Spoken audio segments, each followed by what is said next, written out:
G'day everyone, I'm Smokescreen and welcome back to another video. And here we go with the second slot of the FIA Manufacturing Series round that happened at Suzuka in the Group 4 car. So if you haven't watched yesterday's video, you need to go and watch that one first.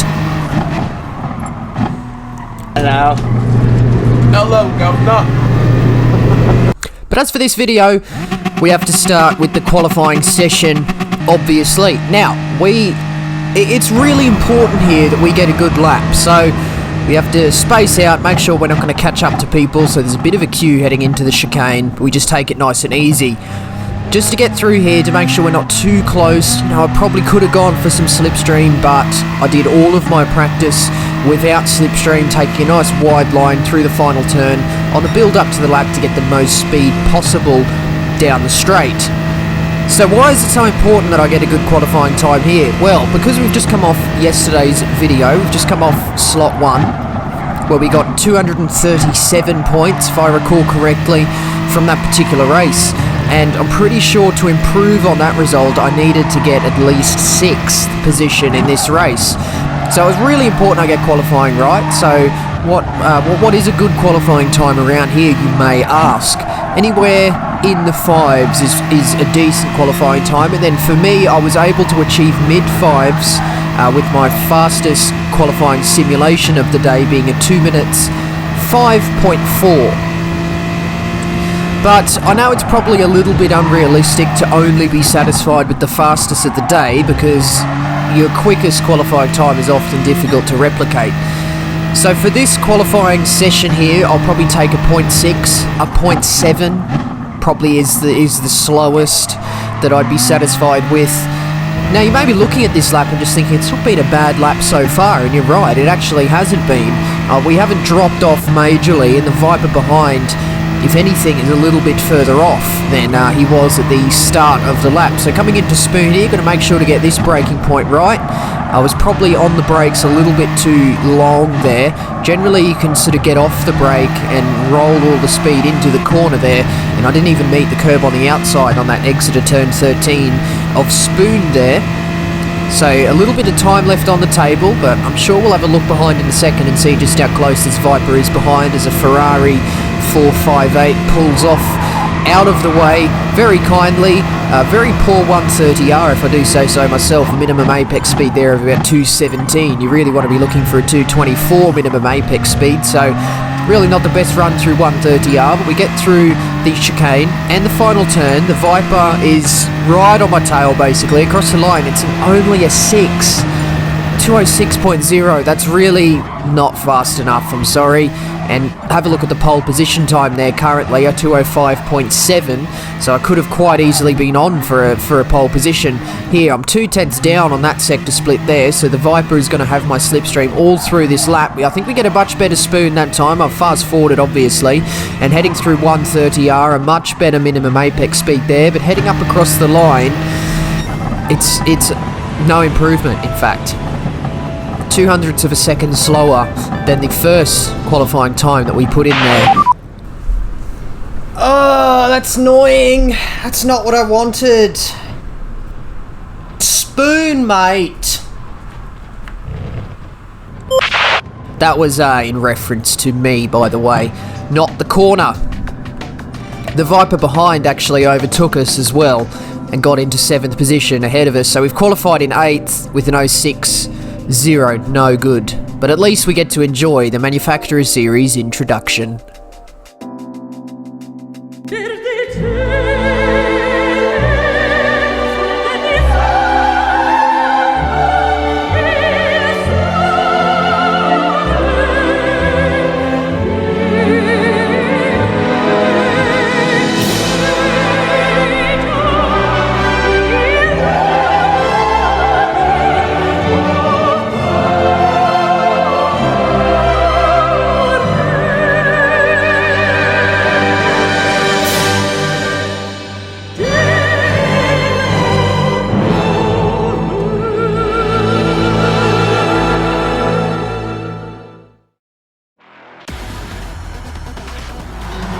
Lovely, as always, we meet ourselves on the grid. 2 cars in the first row both McGann trophies, so definitely probably more leaning towards a handling combination this one, and it's probably good.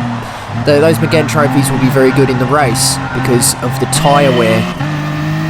Thankfully, we start just past the chicane, and we have an Alfa Romeo 4C behind us, which means that we can afford to warm up our tyres quite significantly down the straight, because that 4C does not have the straight line grunt to be able to catch up to me while I do this. So the tyres nice and warmed up. Let's get through turn 1 and 2 successfully without going off. I think someone up ahead has gone off there. Car up in 4th currently, I think is on the inside of the Honda on the second part, and it's just retaken 4th position. So the 4 cars up ahead are bunched up a little bit. We're going to follow on this action for, I don't even remember how long I left in. Now we'll just follow along until I cut away, I guess. But yeah, 4 cars up ahead, so my thought at this stage is they're all going to hold themselves up. I've started on the hard tyre, starting down in 8th, so I can afford to actually, you know, not absolutely hammer the car, because if I started on the mediums, I need to make the most of those grippy tyres, so I will have needed to make quite significant inroads into this group. But because we started on the hards, we don't have to absolutely smash the car. We can look after the car and just sort of try and get as much out of it as possible on these slippery hard tyres. Although, to be fair, the tyres themselves actually aren't that bad in the grand scheme of it.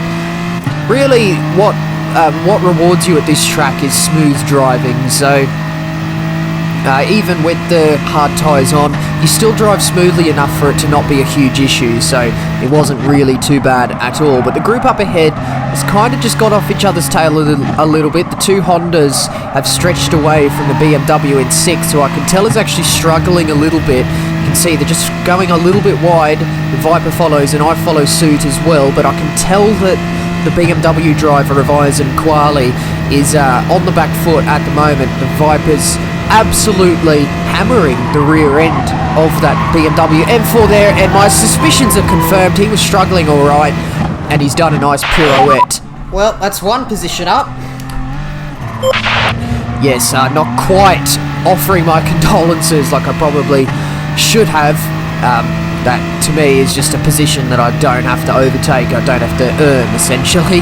So I do feel a little bit sorry for that BMW driver, but his loss is my gain, and we're now up into 7th. We're going to follow along turn 1 and see if we get through here cleanly this time.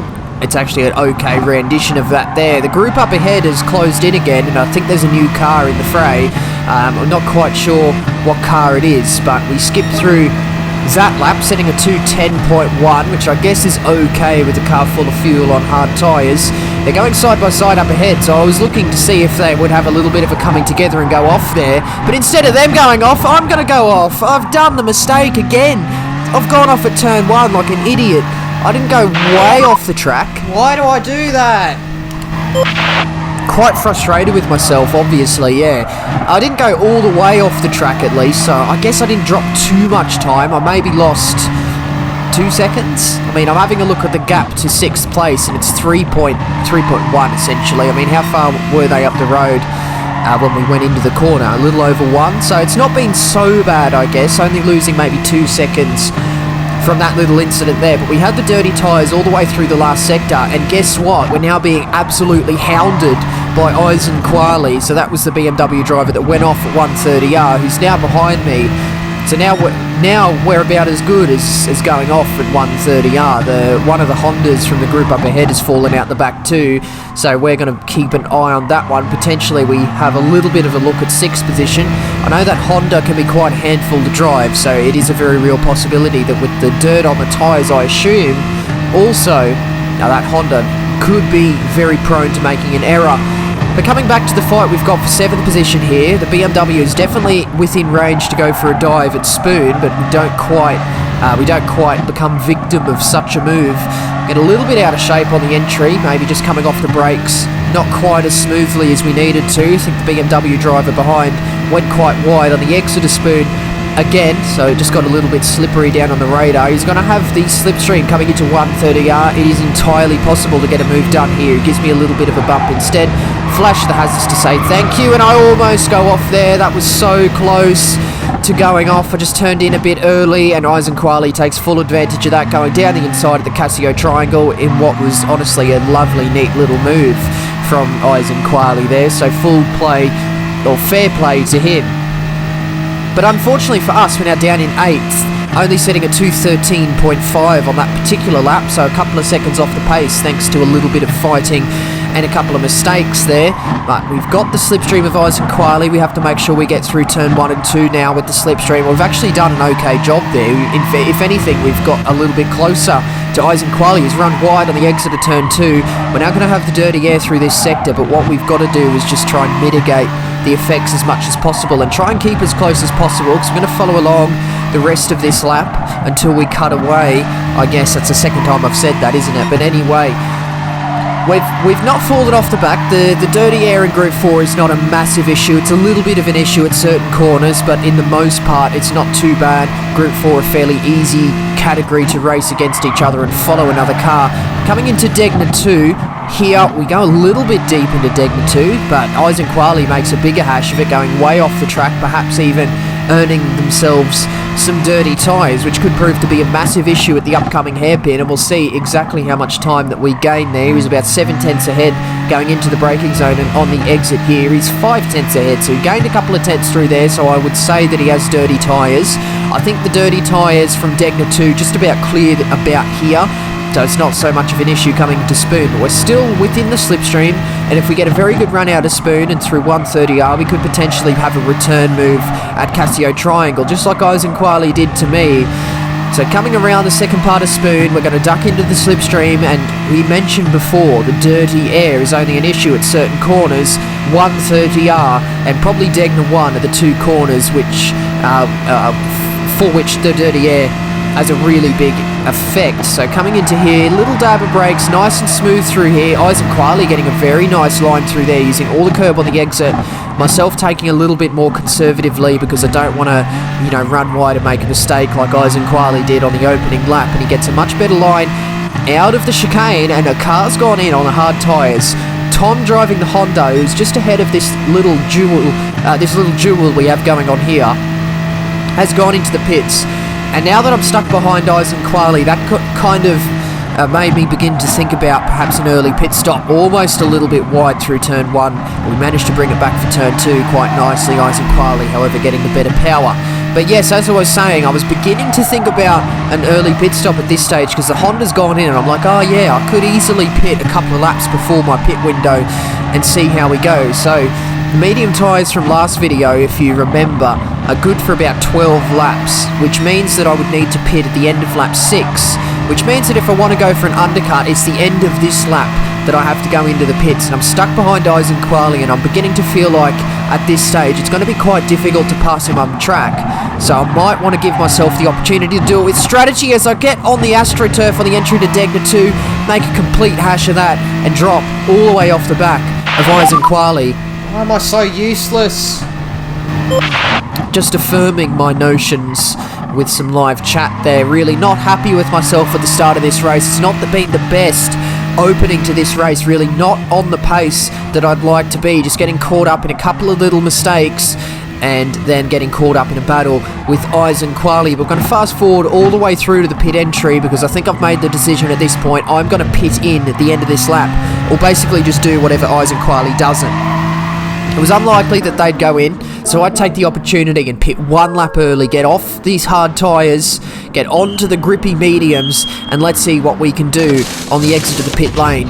Well done to the BMW boys, absolutely smashing the tyres onto the M4, and we come out of the pits in 12th. And we've got SR Brian right behind, he's catching up down the back, down the end of the pit straight, but we have the superior grip, so I knew it was very important that I needed to stay ahead of SR Brian, because I know whatever tyre Brian is on, I'm still going to have more grip, because if he started on the mediums, they'd be 6 laps old, and if he started on the hards, they'd also be 6 laps old at least. No, I guess at least is 1 lap. He could have pitted 1 lap earlier than me, but I knew on the brand new medium tyres, this is the maximum amount of grip a car can have at this particular stage in the race, so I knew I needed to stay ahead of Brian, and exactly why that was so important is indeed demonstrated as coming out of the snake section here at Suzuka as we graze a wheel off the entry to Degna 1, just correcting it before the turn-in and getting not too bad of a run through there on the whole. But as we were saying, we're now 1.1 seconds ahead of Brian, so that's exactly why I knew it was so important for me to stay ahead of Brian at this stage. But we've pitted really early, out on the medium tyres. What happens now is that I'm hoping a load of cars from up the road a little bit all now pit, including Eisen Quali, because that's going to be the main. That's my main target. I want to see where we come out after the pit sequences in comparison to Eisen Quali, if I can just find the right word there. But we've come out in our own little pocket of air, and the keen-eyed viewers among you all may have noticed we're actually a little bit underfueled at this stage. I'm only going to talk about this for about 2 seconds while it's an issue, but I was a little bit underfueled in the pit lane. You might have noticed the diamond significantly further along in my current level of fuel, so we just had to do a little bit of fuel saving, which the BMW is quite adept at. So coming through the chicane here, you can see I've got 11.6 laps remaining with 12 laps of the race to go, so a little bit of fuel saving to do. The reason why the BMW is so good is because it can actually short shift a lot without losing power, because it's got such a wide power band. But nevertheless, we've fuel saved throughout that lap, and you can see that we've now got about 10.9 laps remaining, so you've just about recovered that fuel. On the end of lap 7, a couple of people pit in. Someone pitting in on the medium tyre. Chrome pitting in on the medium tyre at the end of lap 7. That's a very early pit there, and what we also want to look at every time we come past the pit lane is the lap time that I set, so 2:08.6. It's not a bad lap, and if we can consistently set that, I think we're on for some decent pace. And we're also going to keep the footage of turn 1 and 2 in there to see just how we manage to fare as the tyre wear wanes on. Another lap in advance. Coming through the chicane, we've got to be very careful through the chicane because we have to cut the chicane a lot. Eisen Quali in the pit, so we're going to forget about the chicane talk for now. We're going to see where we come out relative to Eisen Quali. So he's coming to the pits off the hard tyre, so we're on the same tyre at the start of the race. On the exit of the pits, he's nowhere to be seen. The gap behind, Eisen Quali's fallen in behind, 2 seconds behind me, and SR Brian overtakes them as well. So I'm not quite sure what's happened there, but I've gained an absolute astronomical amount of time on Eisen Quali. So I've done a masterstroke strategy here. I've pitted in a lap early, and it's gained me so much time compared to the car that I was racing against on the road. Distinct Memes comes in on the soft tyre, so unfortunately for them, just forgetting to change off those qualifying tyres and bringing them into the race, that's not what you want to do for the optimal strategy. Another couple of lap times to talk about here, another 2:08.6 on the previous lap, and the lap before that a 2:08.6 as well. We seem to be getting into a very good rhythm on these medium tyres, and also getting turn 1 and 2 quite nicely there. Not too bad of a rendition from that, if I do say so myself. That was nice. So just exactly what I was saying, a very nice rendition of turn 1 and 2. We left that little bit in just to see that I could actually do it very well. Coming through the chicane once more on the end of lap 11, another car in the pits. Puka Puka Kumo is pitted in off the medium tyre, so we've undercut them absolutely beautifully, although to be fair, maybe they started behind us and when we pitted we came out behind them, and that's just now equalising. Maybe that's what's happened, but nevertheless we're back up into 7th. Let's see if we can get turn 1 and... oh, someone's gone off here, so they haven't quite done what I was aiming to do, which is get turn 1 and 2 right, so... that scared me. Well, up another one, I guess. Again, I'm sorry, not offering any condolences for that driver that went off there, because once again, their loss is our gain. Another couple of lap times to talk about, 2:08.9, 2:08.8. So the tyres dropping off a little bit, but that's still very, very quick pace there.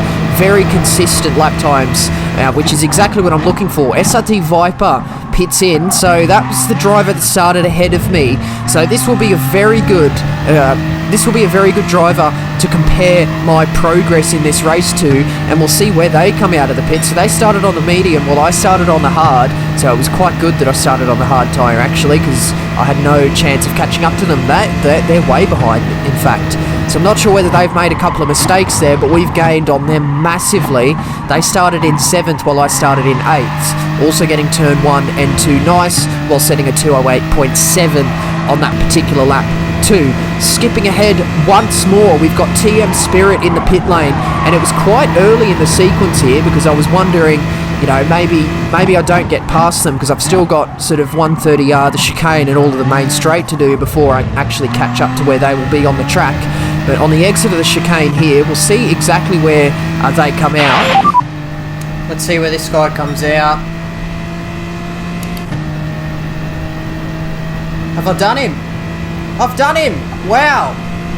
So I was so surprised to come out ahead of TM Spirit there. He's 3.5 seconds behind me, 3.4, 4.1, over 4 seconds, 4.5 seconds behind me. So I've gained on them massively, and they were so far up the road. So it really just goes to show that you do not want to make any more pit stops than you have to, because you lose so much time from it. So TM Spirit has come out probably on the hard tyres at this stage in the race, so there's absolutely no chance that they're going to be fighting for my position while I'm on the medium tyres. Leader pits in. Now, what we didn't discuss before is the gap to the leader before I went into the pits. I think it was about 14, 15, 16 seconds, something like that. I don't quite remember, to be honest with you, but I know it was quite a significant margin from the start of the race. So this will really also show just exactly how much time my strategy has gained me here, because the gap to the leader will equalise once we pass the pit exit as the leader goes into the pits off the medium tyres. So they've taken their medium tyres quite far, to be fair. 15 laps they've done, which is quite a valiant effort on that tyre there. Heading past the pit exit, 12 seconds to the leader. We are actually, it's under 10 seconds to the leader, 9.5 seconds. So we've gained so much time on the leaders there. So my strategy really proving to be the correct one in this particular circumstance. Also quickly casting more attention up to the lap times. The tyres have dropped off a little bit, but they seem to have reached a second plateau, and I'm setting some consistent 209s, just trying and trundling through this opening sector. You can see we're 6 tenths down there. The tyres have dropped off, but the car is still drivable. It was good that at this stage in the race I was in some clear air, because the tyres are dropped off, so I feel like it would be quite difficult to be fighting wheel to wheel with other cars. So I know at this stage it's just come down to me just getting a good handle of the car for the closing of the race. Speaking of which, coming up to the end of lap 17, I'm pretty sure I leave the rest of the race in so we can talk about some stuff, but this is the moment of truth. I don't know what the go is with these two. Surely they've pitted. Because I'm out of sequence with everyone, I really wasn't sure what these two cars directly ahead of me were. So about 4 seconds up the road is Tom, and maybe about a second and a bit ahead of him is Haru. So I wasn't quite sure whether they're just taking their pit stop really, really late, because it was a very real possibility that they could pit in. But if we cast our attention up to the pit entry, they have completely driven past. So it's going to be a fourth, as long as we can get this lap down pat, setting another 209.8. So it's very, very consistent laps there. And in fact, that sort of opening part of the stint where we were setting consistent 208s, I'm very, very happy with that pace. That was some of the best pace I'd displayed on a set of tyres in any rendition, any practice race, any previous slot of this particular round that we did. The opening stint really wasn't anything to write home about, just getting caught up in a couple of mistakes and a little bit of battling. But after that pit stop, we've really become one with the car. We've really gelled with this BMW M4 like I've never done in a Group 4 car before. The Toyota 86 was a bit of a weird one for me. When I first started driving it, I thought it was a very, very nice car to drive. But as I found myself going up the ranks, I found that the Toyota 86 was a very difficult car to kind of get a good result in the race. It was a qualifying car and you needed slipstream for it. I tend to not do that well in slipstream just in general, so it was hard for me to get qualifying right, and often I wouldn't get it right, which means I'd be starting way down the field, which means I'd need to get a load of overtakes done, which is very hard in the Toyota 86 because of its lack of straight line speed. But this BMW M4, it's a really nice Group 4 car, and I think it almost makes up for the absolute tragedy that is the Z4 in the Group 3 category of this season that we've decided to choose. So if we bring home this result, this will be actually quite a decent haul of points, and if you remembered what I said at the start of the video, I would have needed at least a 6th position to improve upon the 237. Wow, that pace, man. That's incredible. I can't believe I've just done this. So I've staggered even myself with my pace there. I was really happy with that stack of lap times up the right hand side of the screen there. But as we head through 130R, all we've got to do is one more rendition of the chicane on the 13th lap of these tyres, so uncharted territory, just coasting through the last of the chicane there, down through the final turn. We've actually done it. We've bloody done it. 11 seconds off the lead, just taking it a little bit easy on that last lap, but across the line in 4th position after starting 8th. Bloody hell. That was draining. That was a bloody marathon, that. So we also have to remember that this was at about 10 o'clock at night, so after a long day of practice, a long night of racing, just trying to nurse the car through 40 minutes of grueling lapping at Suzuka with wearing out tyres, just trying to avoid the slippery AstroTurf. And at the end of all of it, 253 points after pulling off an absolute blinder of a strategy. I'm happy with that, and I think that just about makes up for the very tumultuous tale that was Dragon Trail in the Z4. But there's not really too much else to say about that, really. We've discussed everything I needed to discuss in the race. I think the main thing to talk about is the absolute blistering, consistent pace that I put down in that second stint. Like I've really held on to that, and I've just thought, I know I can do it now. I've just got to make sure I can do it in every car that I drive. But that's really everything there is to discuss, so it's going to round out this video today. So do hit the like button if you enjoyed it, do subscribe if you'd like to see more videos and streams from me. Do leave a comment as well. Questions, comments and constructive criticism as always, very much appreciated. But that's going to be the end of this one today, and that means that is it from me. So once again, I do thank you very much for watching. See you later.